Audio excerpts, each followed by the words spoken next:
Hey, Father Paul here with another Good Book Club reading. Perhaps the most recognized passage of our scriptures, certainly of the New Testament. The Gospels are a summation of our story. And in Jesus, this verse is one of the quintessential, John 3:16. We'll read it in its context, which I think is particularly appropriate. So, chapter 3, verses 11 through 21. I assure you that we speak about what we know and testify about what we have seen, but you don't receive our testimony. If I have told you about earthly things and you don't believe, how will you believe if I tell you about heavenly things?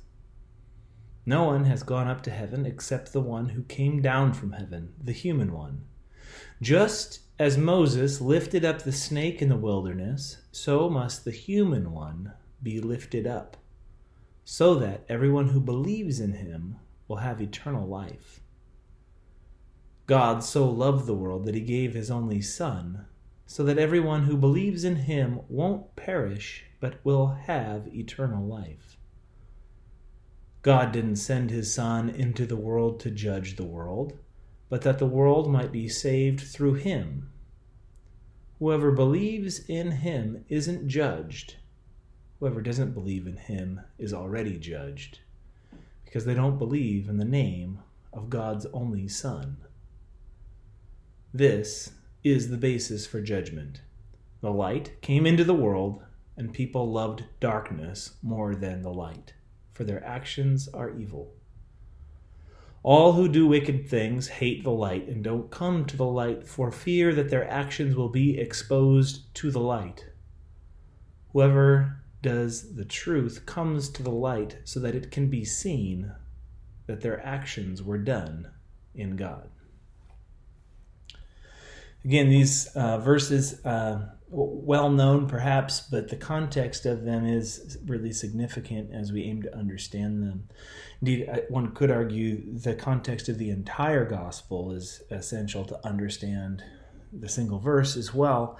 And really, in John, I was just walking this evening and I was reflecting on John in total and listening to a podcast that was talking about the Gospels, how they work together, how the lectionary holds them in tandem, reading in turn one year in Matthew, another in Mark, another in Luke, but pairing John with each of those and how that is really important. And John, I think in some moments, in some instances, is very clear and very easy to understand.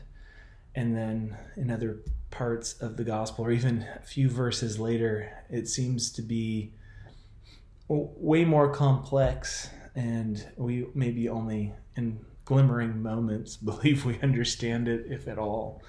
But with these verses in particular, I think Jesus is giving some specific thoughts about how the witness of Jesus' life to God's truth comes through, and if we're not paying attention to that, then we're missing the point. The truth of God is seen in Jesus. He should be lifted up that we might observe God's truth as it's lived out in Jesus. I think sometimes as this verse, the 3:16 is held up, we forget to follow it with 17. God didn't send his Son into the world to judge the world, but that the world might be saved through him. And judgment really is one of these things that is not ours or the church's so much as it is God's. And I hope that we can leave that to God and look towards Jesus and follow as best we're able, as I think that will lead us towards God's truth and an embodiment of what Jesus calls us to. Thanks for listening. Thanks for being part of the Good Book Club, and continue to reflect with me in the comments or in conversation as we see each other. And I hope to see you in church.